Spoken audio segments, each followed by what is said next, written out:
A Texas family inherits a house full of history worth millions. Bam! Bob Davis was a world-class collector.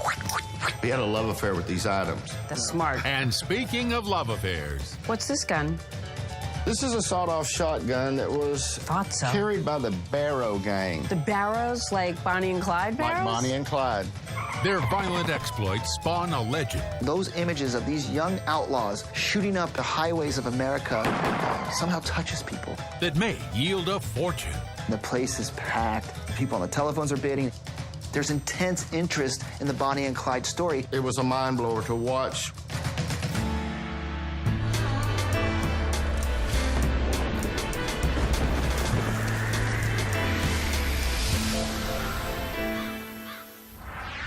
I'm Jamie Colby, and I'm headed into Waco, Texas, where I'll meet a man who inherited a massive collection of artifacts and documents and weapons that he says tell the story of the Lone Star State from the days of the Alamo all the way to the legendary and bloody crime sprees of the 1920s and 30s. I'm Earl Davis. My father, Robert E. Davis, died in March 2003 and left us a vast and eclectic collection. And we were at odds and dilemma what to do with these items. I meet Earl Davis at his mother's house, where he keeps his strange inheritance. Hi, Earl. How you doing? Are you Jamie? I'm Jamie. It's Great good to meet you. Good to meet you. Glad you're here. Earl tells me his father built a mom-and-pop printing business into a multi-million-dollar operation, successful enough to bankroll his real passion, Texana artifacts. Well, there's a lot of stuff in here. This is a very nice autographed letter signed by Sam Houston in 1840, and you can see how nice his signature was. In the process, the family's home becomes a shrine to Texas history. The Alamo, the Battle of Zacatecas. There's even stuff going back to the Spanish conquistadors. This is a conquistador's helmet, all metal. I don't know how they wore it without a liner, but you can feel it's quite heavy. Oh, my goodness. Can you imagine carting that on your head all day long? Yeah, if you're having a bad hair day, it takes care of it. It would take care of your bad head day. No doubt. There's more stuff. Come on, let me show you. More than this? More than this. We got several rooms. There are weapons everywhere. This is what I was talking about. Whoa, you promised guns. You got a lot of guns. Guns galore. What's this gun? This is a sawed-off shotgun that was carried by the Barrow gang. The Barrows, like Bonnie and Clyde Barrows? Like Bonnie and Clyde. You want to hold a piece of history. Whoa, it's heavy. Unbelievable. Earl explains that the Barrow gang accidentally left this weapon on the side of the road while changing a tire on their getaway car. Dad loved the whole Bonnie and Clyde story, didn't he? Loved the story. As we all do. It still holds up to today. And you have to wonder why. They killed a lot of people. Fascination with the Americana and the gangsters. 1930. Bonnie Parker, an unemployed waitress, meets Clyde Barrow in West Dallas. She's 19. Clyde's a year older and on the run from burglary charges. They are these mythical characters who did nothing but cause trouble and pain in their lifetime. It's a young boy and a young girl who went against the system. And by all accounts, it was love at first sight. The only thing that separated them was the police arrested him and hauled him off to jail.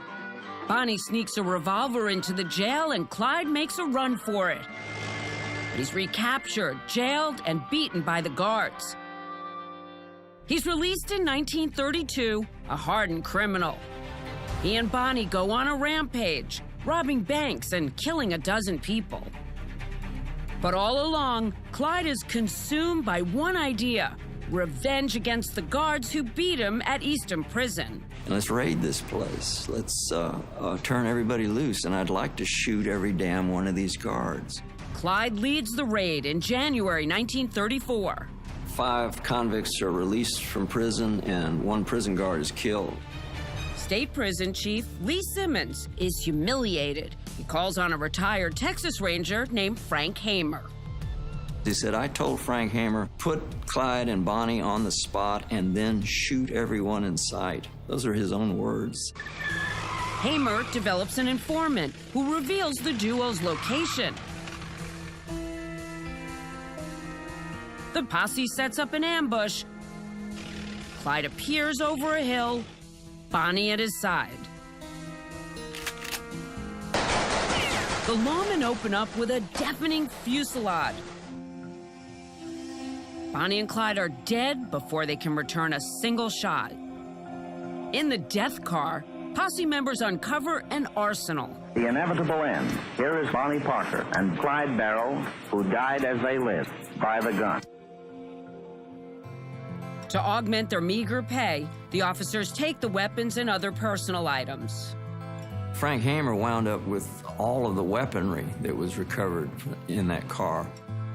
It's no surprise to Earl that an avid collector like his father would covet these macabre trophies.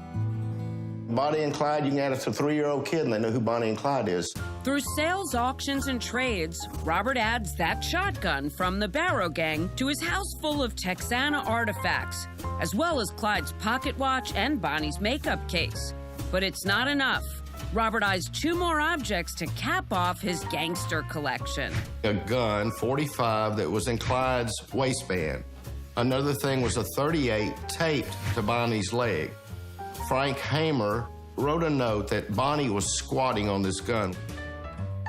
The smaller guns. It takes patience, luck, and some quick thinking, but those 2 weapons will end up in Earl's strange inheritance. So, wow, he obviously got what he wanted. Yes, he always got what he wanted. But this time, he almost blows it. Up next, Mrs. Davis's white knuckle moment. Let's take it up a notch. What'd she pay? And now our strange inheritance quiz question. What was Clyde Barrow first arrested for? Stealing a case of beer? Failing to return a rental car? Or stabbing a high school classmate? The answer in a moment.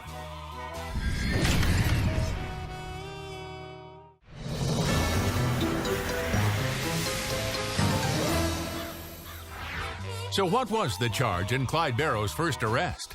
It's B. Barrow was a few days late in returning a rental car. You know, Clyde was quite a dapper guy, really, when you look at it. No way. Yes, This is Clyde. that's Clyde. This photo of Clyde Barrow is part of the huge cache of Texas memorabilia that Earl Davis's father, Robert, amassed over several decades. Through shrewd purchases and trades, he acquires the Barrow gang's shotgun, Clyde's watch, and Bonnie Parker's makeup case. Even 80 years after they died in a hail of gunfire, almost anything associated with these notorious criminals is valuable. By far the most valuable are their guns, snatched from the death car by lead bounty hunter Frank Hamer. They were able to take these things as souvenirs. I track one of those weapons here to the Texas Prison Museum in Huntsville. Okay, Jamie, let me show you a little artifact. Jim Willett, who runs the museum, explains that Frank Hamer gave Bonnie's pistol to Texas Prison Chief Lee Simmons, who had ordered the ambush. This is the pistol that Bonnie Parker had in her lap when they killed Bonnie and Clyde. Really? How did you get it? The family of Lee Simmons loaned all this stuff to us. Love to see it. Sure. Let me get that for you. This gun was in her lap with a magazine over it. Probably heavier than you think it is. So from Bonnie's lap to Jamie's hands. It is heavy and it's beautiful. Look at that handle. It's been decades since her death, but still, it gives me a shiver to be holding one of the Bonnie Parker weapons. Better put it back because I would like to take it home. I bet you would. I really would. Yeah. Add it to the collection. I'm starting to see why collectors would want to own pieces of Texas history like this. You look back at these people who were ruthless, but it's a piece of Americana. You know, my dad always said, even though history may be bad, history's history. In 1986, Earl's father, Robert, learns that Frank Hamer's family is about to auction off 2 spectacular pieces of Bonnie and Clyde memorabilia, the ill-fated duo's most personal weapons, a .45 that was in Clyde's waistband, and a .38 that Bonnie had taped to her thigh. He sets his sights on adding them to his treasure trove. When the opportunity came up of history, holding a gun that he knew Clyde probably used and had on his person, just his top joy. Robert and his wife Mary Ann drive to Austin for the sale.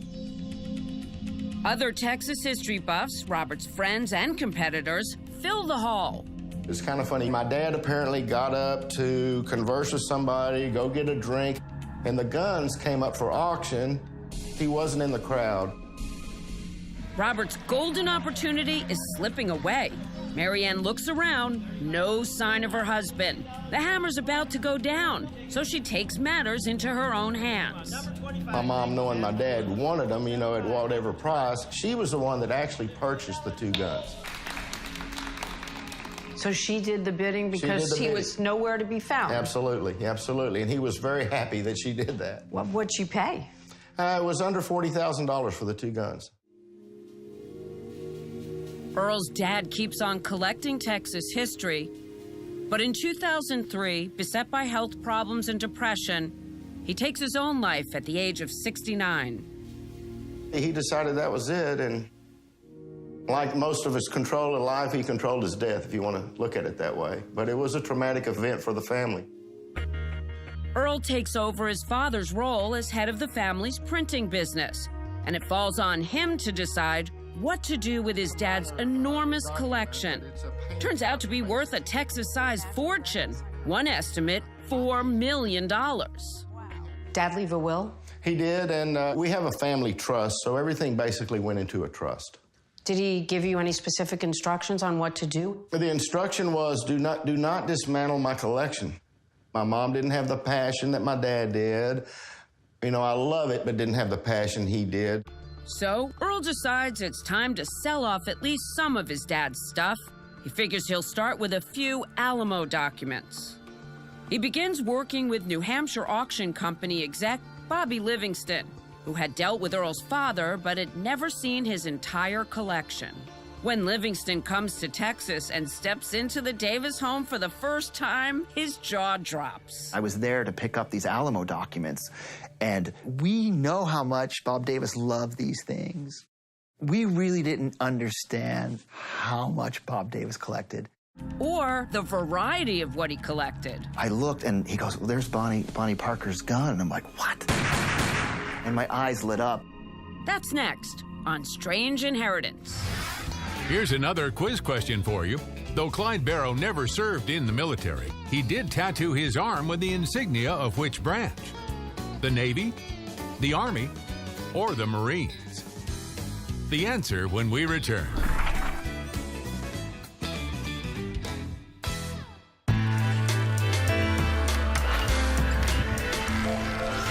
So which military insignia did Clyde Barrow tattoo on his arm?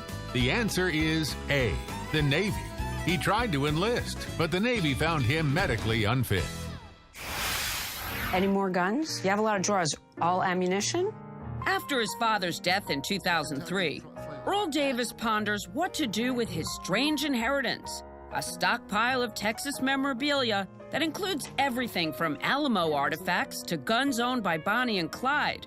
What should he sell first? Earl settles on some letters from the legendary William B. Travis, commander of the Alamo Garrison. But the moment auction company exec Bobby Livingston steps into the Davis home, he locks on to something else. This was Bonnie Parker's pistol coming right from Frank Hamer, the bounty hunter that hunted down Bonnie and Clyde. I knew this was a once-in-a-lifetime opportunity for our auction house. We had to get this collection. Though Bonnie and Clyde last rampaged through the dusty roads and small towns of the South and Midwest 80 years ago, Livingston knows their story still strikes a chord. Those images of these young outlaws shooting up the highways of America somehow touches people. He groups the Bonnie and Clyde guns with other notorious artifacts and prepares a video to advertise the sale. The name of the auction is Gangsters, Outlaws, and Lawmen.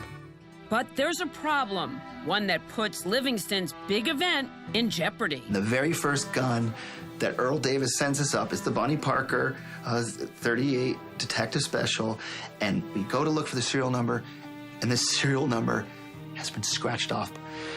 We can't sell the gun because it's felonious just to have it in our offices. Oh, my gosh.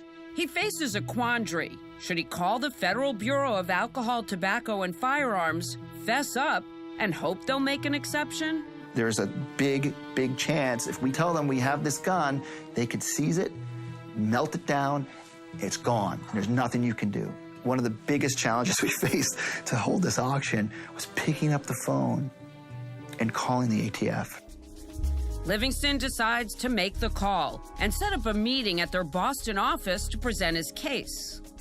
We showed them the gun. We had the letter from Frank Hamer saying that he had taken this gun from Bonnie Parker, that it did have a good case to not be destroyed because of its historical significance. The fate of Earl Davis's strange inheritance hangs in the balance. That's next.